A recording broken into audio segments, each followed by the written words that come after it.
ঢোকেননি, মমতা বন্দ্যোপাধ্যায় মায়ের বাইকে কে এগুলো হ্যাঁ? আবার মাতাল সেই মদনা বলেছিল 21-এ মাতাল মদনা যে আমার এখান থেকে কেটে বাদ দিয়ে দিবেন মমতা যদি হেরে যায়। এসব লোকের কথা কেন বলেন? এদের কোনো মূল্য আছে? ভাইপোর কোনো মূল্য আছে? বলেছিল সৌমিত্র খাঁ যদি একটা বুথে যেতে আমি রাজনীতি ছেড়ে দেব, অর্জুন সিং যদি ভোটে জিতে আমি রাজনীতি ছেড়ে দেব। এইখানে কাঁথির কাছে এসেছিল, দু পকেটে প্যান্টে হাত ঢুকিয়ে বলছে তোর বাপকে ডাক।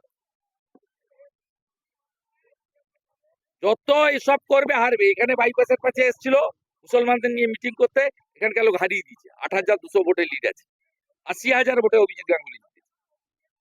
যত আসবে দেখলেন না দীঘা ফাঁকা, তো জালি হিন্দু হালাল মিষ্টি খাওয়াতে এসেছিল, লোক ছুঁড়ে ফেলে দিয়েছে, কেউ প্রসাদ ঘরে নিয়ে খায়নি।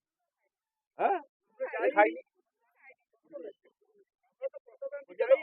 শুনুন, যা ঘটেছে কসবাতে নিন্দনীয় এবং সামগ্রিকভাবে আমাদের রাজ্যের কন্যারা মমতা ব্যানার্জির আমলে সুরক্ষিত নয়। আগামী দিনে কয়েক সপ্তাহ যত কর্মসূচি আমার হবে, আমি কন্যা সুরক্ষা যাত্রা নামে করব। আমি সিদ্ধান্ত নিয়েছি কন্যা সুরক্ষা যাত্রা নামে আমি এই কর্মসূচি পালন করব। এবং আপনাদেরকে দুটো কথা বলে যাচ্ছি এখানে, এইটা বলে গেলাম। আরেকটা হচ্ছে আমাদের এখানে একটি কর্মসূচি ছিল, এই কর্মসূচিটা কন্যা সুরক্ষা যাত্রা নামেই হবে।